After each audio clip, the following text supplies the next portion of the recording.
المصطفى أما بعد فأعوذ بالله من الشيطان الرجيم استعينوا بالصبر والصلاة وإنها لكبيرة إلا على الخاشعين صدق الله العظيم وبلغنا رسوله النبي الكريم ونحن على ذلك من الشاهدين والشاكرين والحمد لله رب العالمين.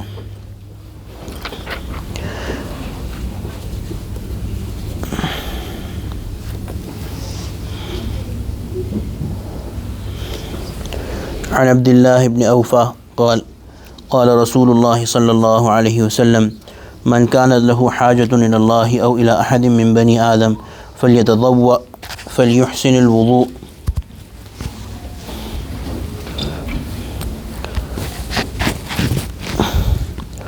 من كانت له حاجة إلى الله أو إلى أحد من بني آدم فليتوضأ فليحسن الوضوء ثم ليصلي ركعتين ثم ليثني على الله تعالى وليصلي على النبي صلى الله عليه وسلم ثم ليقل لا إله إلا الله الحليم الكريم سبحان الله رب العرش العظيم والحمد لله رب العالمين أسألك موجبات رحمتك وعزائم مغفرتك والغنيمة من كل بر والسلامة من كل إثم لا تدع لي ذنبا إلا غفرته ولا هما إلا فرجته ولا حاجة هي لك رضا إلا قضيتها يا أرحم الراحمين. وعن حذيفة قال كان النبي صلى الله عليه وسلم إذا حزبه أمر صلى. حضرت عبداللہ ابن اوفا رضی اللہ عنہ فرماتے ہیں کہ رسول اکرم صلی اللہ علیہ وسلم نے ارشاد فرمایا جس شخص کو کوئی حاجت اور ضرورت ہو خواہ اللہ تعالیٰ سے متعلق ہو یا کسی آدمی سے متعلق ہو، اس کو چاہیے کہ وہ وضو کرے اور خوب اچھا وضو کرے، اس کے بعد 2 رکعت نماز پڑھے، اس کے بعد اللہ تعالیٰ کی کچھ حمد و ثنا کرے اور اس کے نبی صلی اللہ علیہ وسلم پر درود پڑھے، پھر اللہ تعالیٰ کے حضور میں اس طرح عرض کرے لا الہ الا اللہ الحلیم الکریم سبحان اللہ رب العرش العظیم والحمد للہ رب العالمین اسألک موجبات رحمتک وعزائم مغفرتک والغنیمة من کل بر والسلامة من کل اثم لا تدع لی ذنبا الا غفرتہ ولا ہما الا فرجتہ ولا حاجة ہی لک رضا الا قضیتہا یا ارحم الراحمین. اور حذیفہ رضی اللہ عنہ سے روایت ہے کہ رسول اکرم صلی اللہ علیہ وسلم کا مستقل معمول اور دستور یہ تھا کہ جب کوئی فکر آپ کو لاحق ہوتی یا کوئی اہم معاملہ پیش آتا تو آپ صلی اللہ علیہ وسلم نماز میں مشغول ہو جاتے.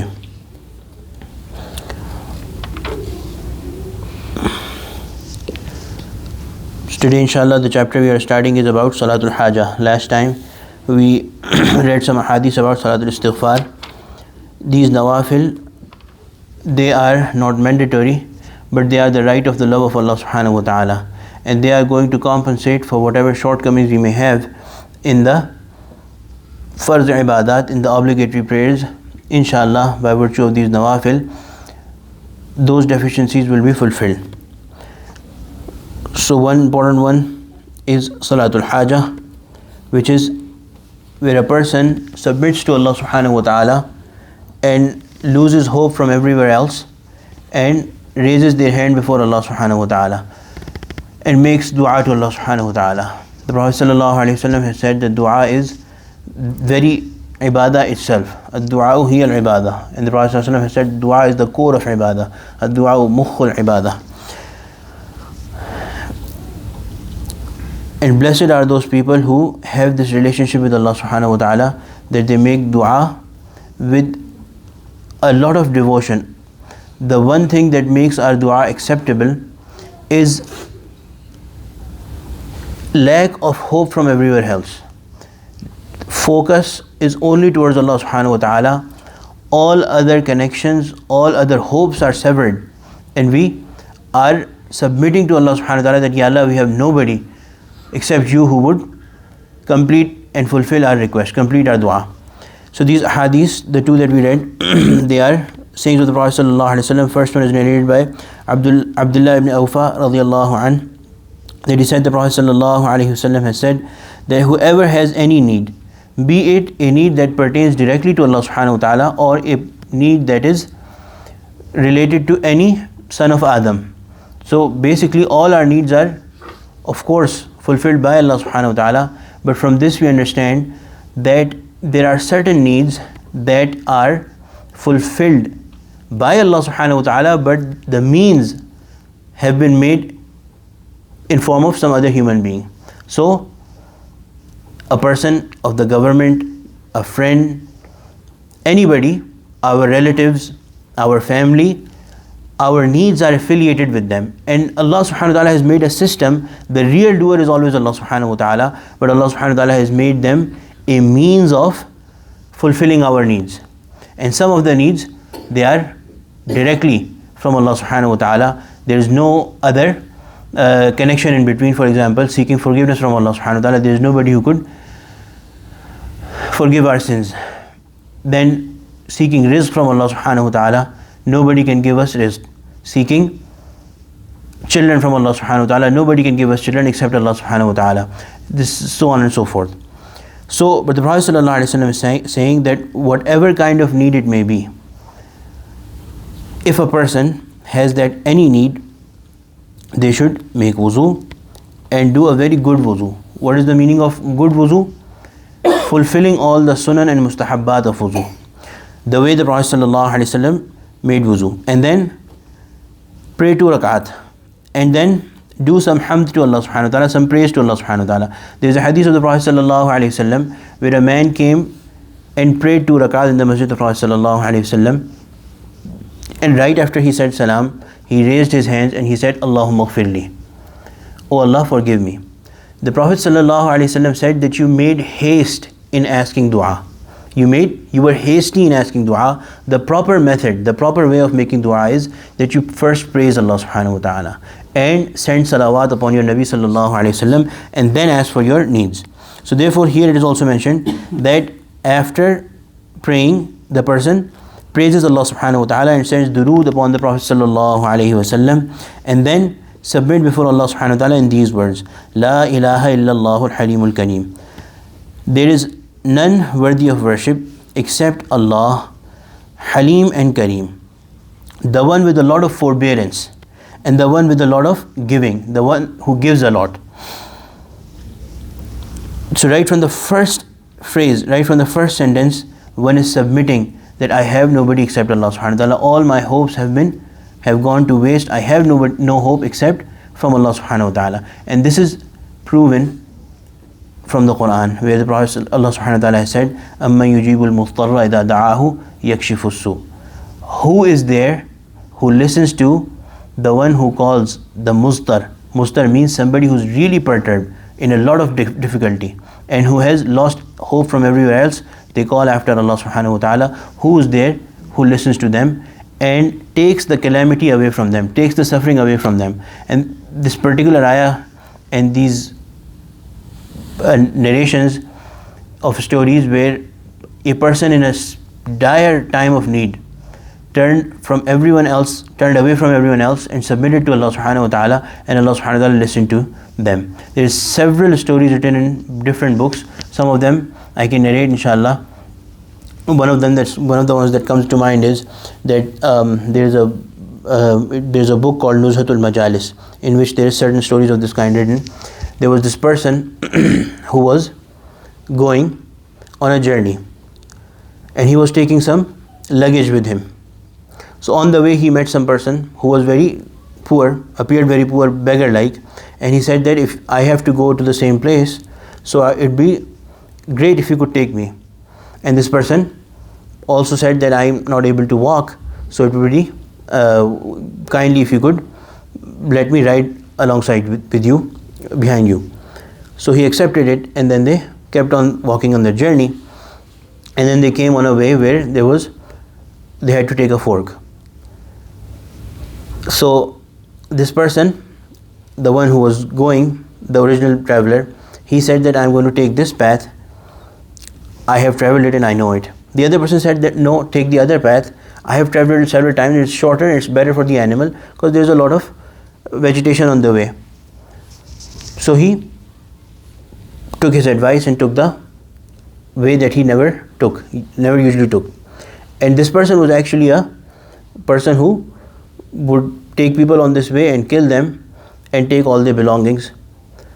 So this path that he advised to take, this path led to a forest. And there, when they reached the forest, the person immediately knew that this is what he has done to me, because he could see that there was bones of people lying there. And this person immediately took out his sword or dagger or whatever and said that this is your end, I'm going to kill you, I'm going to take all your belongings. So this person begged him to take all that he needs, but let him go. Because what is he going to do with his life? Take the right, take the wealth, take the luggage, whatever I have, and let me go. But this person did not listen. He said, I'm for sure going to kill you. So this is something called Salatul Khawf, which is also a kind of Salatul Hajat. That a person before their death, or when they see their death near, they pray 2 rakat. So this person also asked him that let me pray 2 rakat. And the story is also mentioned in Fadail Amal. So this person started praying 2 rakat, but he was so scared that as soon as he said Allahu Akbar, he recited Alhamdulillah Rabbil Alameen Fatiha, but then he was so scared that he could not even think of what to say, what surah to recite. And out of this, this situation, what came on his tongue was Amma yujibul mudtarra idha da'ahu wa yakshifu su. Who's there to listen to a person who is in deep trouble, and Allah is the one who listens and takes the trouble away. So as he was saying it, this person started laughing and said, many people before you have done this, and many people before you have prayed 2 rakat, and all of them died at my hands. So make haste, finish your prayer, so that I could kill you and be on my way. So this person kept on reciting Amma yujibul mudtarra idha da'ahu yakshifu su, and he was reciting with such devotion that Allah subhanahu wa ta'ala sent somebody to help him. And another rider came and actually killed off this person, and then he was on his way with peace. And they also had a conversation that, who are you? He said, I am the slave of Amma yujibul mudtarra idha da'ahu yakshifu su. But anyway, those details we don't need to go in. So this and the likes of these, there's so many stories about this. Allah subhanahu wa ta'ala helps the person who does it. There's another story written that there was this person, they were on the tree, and their path was blocked by a snake, and they recited this dua, and Allah subhanahu wa ta'ala took care of them. And there's several others, these are the ones that are just randomly coming to mind, but there's several others where Allah subhanahu wa ta'ala directly helps people when they ask Allah subhanahu wa ta'ala, losing hope from everywhere else. They ask from Allah subhanahu wa ta'ala. Allah subhanahu wa ta'ala has said that Allah subhanahu wa ta'ala listens to them. Anyway, so this person says La ilaha illallah al-halimul kareem, this dua that the Prophet sallallahu alaihi wasallam has advised, that they say that there is nobody for me except Allah, that I would worship Halimul Kareem, the one with a lot of forbearance, a lot of hilm, and a lot of karam, a lot of giving. Subhanallahi Rabbil Arshil Azim, pure is the one who is also the owner and the Lord of the great throne. Walhamdulillahi Rabbil Alameen, and not only is praise, but not only is purity, but also praises, all praises for Allah subhanahu wa ta'ala, the one who is the Lord of all the worlds. As'aluka mujibati rahmatik. I ask you for everything that brings your mercy, everything that makes your mercy necessary for me, attracts your mercy. Wa azaima maghfiratik, and your decisions of forgiveness. Wal ghanimata min kulli bir, and a share from all the goodness, all the good deeds. Was salamata min kulli ithm, and a protection from all sorts of sins. La tada'li dhamman illa ghafarta, do not leave any of my sins except forgiven. Wala hamman illa farrajta, and none of my sorrows except that they are taken care of, they are pushed away. Wala hajatan, and none of my needs, hiya laka ridwan, those that you also are pleased with to fulfill. Illa qadaytaha, don't let any of those needs except that they are fulfilled. Ya arhamar rahimin, O the one who is the most merciful of those who show mercy. So in the explanation, Hazrat has written that when the Prophet ﷺ has mentioned this, then there is no room for any doubt. When the Prophet ﷺ has said that when a person does it and they recite this dua and then ask Allah subhanahu wa ta'ala, then there is simply no room for having any doubt that will Allah accept this dua or not. But what we should understand is that the acceptance of dua is not what we think generally. Dua is accepted always. Dua of a believer is never rejected. It is always accepted. But there's different forms of dua being accepted. One is that when whatever a person is seeking, Allah subhanahu wa ta'ala gives it to them. Second is that a person is seeking dua, and Allah subhanahu wa ta'ala in His knowledge knows there is something else which is better than what they are asking. Allah subhanahu wa ta'ala gives it to them. And the third form is that their dua, they never see the acceptance of their dua in this world, and they die and they meet Allah subhanahu wa ta'ala, and on the day of judgment Allah subhanahu wa ta'ala is going to show them and count before them that this is the dua that you made and I accepted it, I gave it to you, and this was the dua that you made to me and you never got any, you got something better, I gave you something better instead of it, and this is that dua that you made and you never got anything that you were looking for or anything better in return in its place.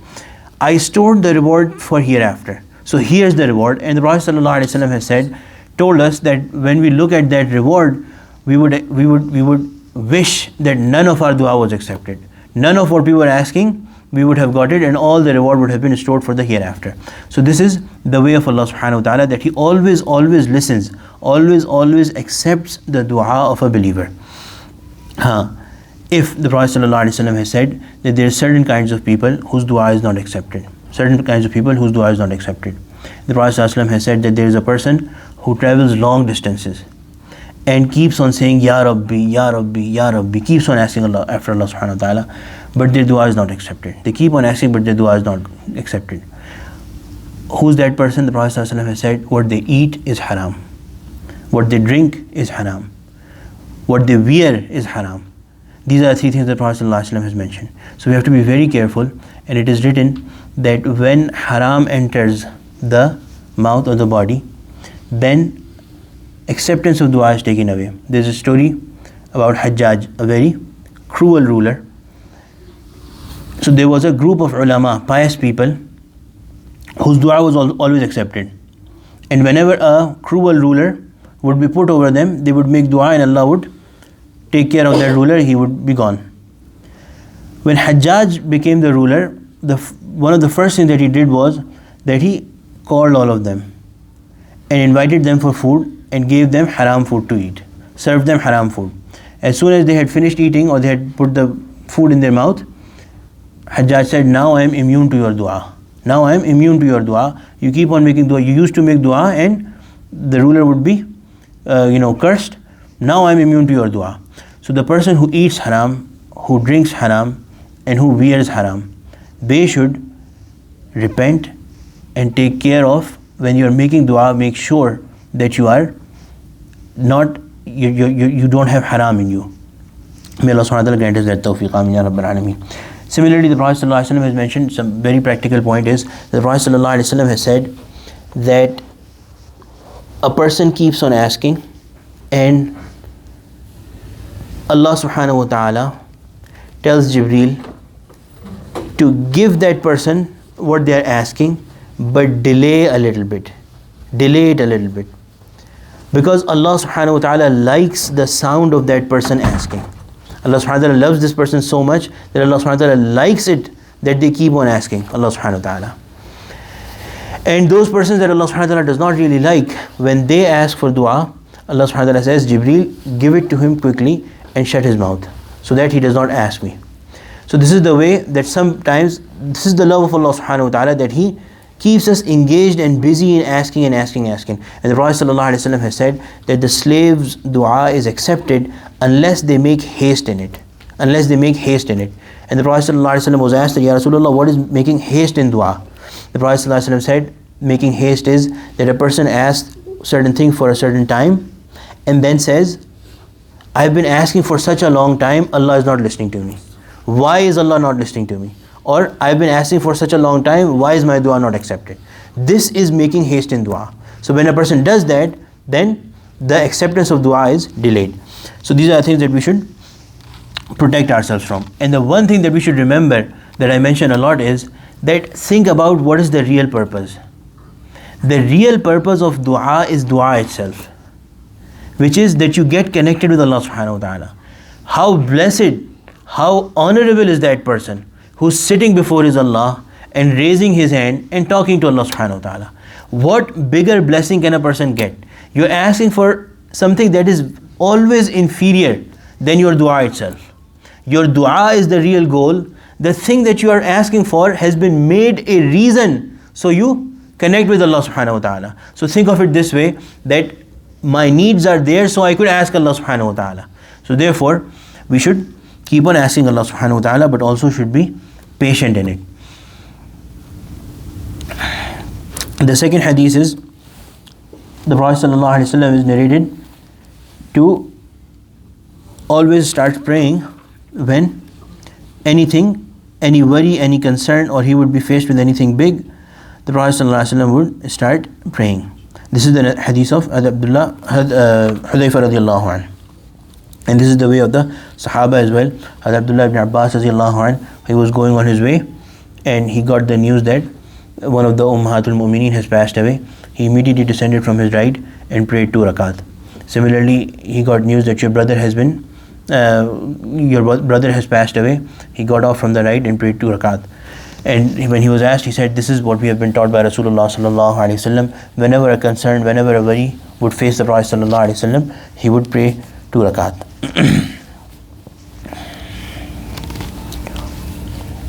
Inshallah, we'll also read about istikhara, the next dua, the next type of salah that is mentioned here, which is also a kind of salatul hajat, which is that when a person wants to do something, and this istikhara literally means seeking khair or seeking goodness from Allah subhanahu wa ta'ala. So a lot of, actually we'll do it next time inshallah. Since I have started it, I'll just explain it, that we'll read the hadith next time inshallah. But this istikhara has been made something very, a lot of vahem about it, and there's, what is istikhara, and only specific people can do istikhara, and I'll ask certain person to do istikhara, or we use a term in Urdu, istikhara nikala. It's not, it's not drowning somewhere that you have to pull it out. It's just seeking khair from Allah subhanahu wa ta'ala, seeking goodness from Allah subhanahu wa ta'ala. It's a very simple act that you pray 2 rakat, and you ask Allah subhanahu wa ta'ala for the goodness of the affair. A lot of times what happens is that we are trying to decide about something and we don't know. What is known, we decide based on our intellect, but always there is unknowns, and to eliminate the fear of unknown, we do istikhara. There's things always that are beyond our knowledge and beyond our control. So we ask Allah subhanahu wa ta'ala, and this is the dua of istikhara, that Ya Allah, whatever is in my knowledge, your knowledge is bigger than that. My knowledge does not encompass everything. Your knowledge and your control encompasses everything. So give me the goodness of this thing. If there is goodness in it, make it easy for me, make it my destiny. And if there is no goodness in it, then push it away from me and push me away from it. And give me whatever is good wherever it is, and make me happy with it. So that is istikhara. And whenever you do istikhara, the best thing is that a person does the istikhara themselves. A lot of times people come and say that do istikhara for this, do istikhara for that. You are the person who's the most suited, the best fitted to do istikhara for your own affair. Whoever has the issue, they should do istikhara themselves. People pay some others, some saints and this and that to do istikhara for them. The best way is that you do istikhara for your own self. And you don't even have to pray.